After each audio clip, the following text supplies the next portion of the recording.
Have you ever wondered why you think the way you think? Why you want certain things? Why you fear certain situations? Why you keep repeating the same mistakes even when you know they're hurting you? Maybe some of your thoughts were never truly yours. Before you learned how to question the world was already teaching you what to believe. Your family, your teachers, your friends, your culture, social media, and every experience you've ever had slowly became part of your mental programming. And the most dangerous part, you usually don't notice it. You simply call it who I am. But what if some of the beliefs controlling your life were programmed into you before you were even old enough to question them? Think about a child. A child doesn't know what success means. A child doesn't know what failure means. A child doesn't know how much money is enough. A child doesn't know what makes someone valuable. But then the programming begins. Study hard, get good grades, find a safe career, don't make mistakes, be like everyone else. People will judge you. Money is difficult to earn. You're not good at that. And slowly, these sentences become beliefs. Psychologist Albert Bandura showed through his work on social learning that people can learn behaviors and patterns simply by observing others. In other words, you don't have to experience everything yourself to learn from it. You watch,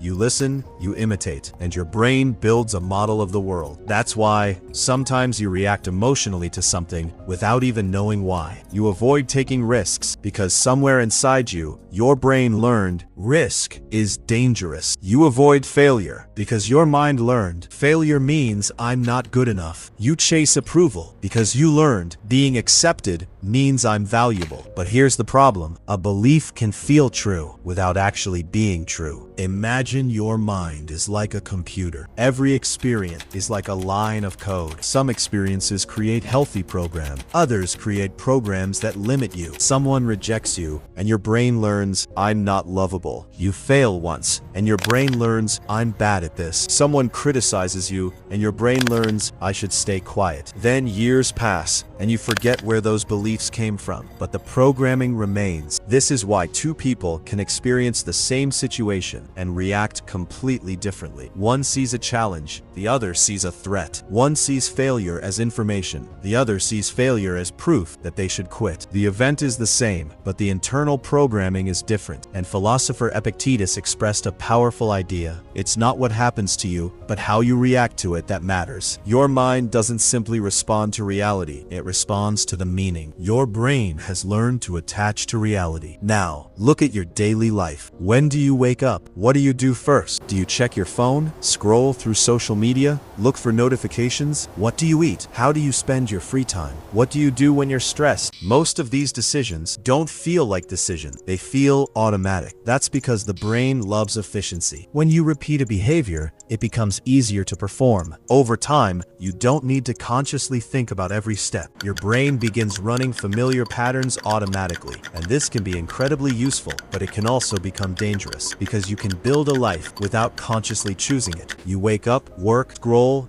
eat, watch, sleep, repeat. Months become years, and one day, you suddenly ask, how did I end up here? The answer may be simple. You didn't choose your entire life in one big decision. You created it through thousands of tiny decisions, many of them made automatically. And today, there's another powerful force programming your attention: technology. Every notification, every short video, every recommendation, every endless scroll is designed to keep you engaged. Former Google design ethicist Tristan Harris has warned about how technology can compete for human attention. And this matters because attention is not just something you have. Attention determines what you notice. What you notice influences what you think about. What you repeatedly think about can influence what you believe. And what you believe influences what you do. So, ask yourself, who is choosing what you pay attention to? You or an algorithm? If you spend hours watching people who look richer, more successful,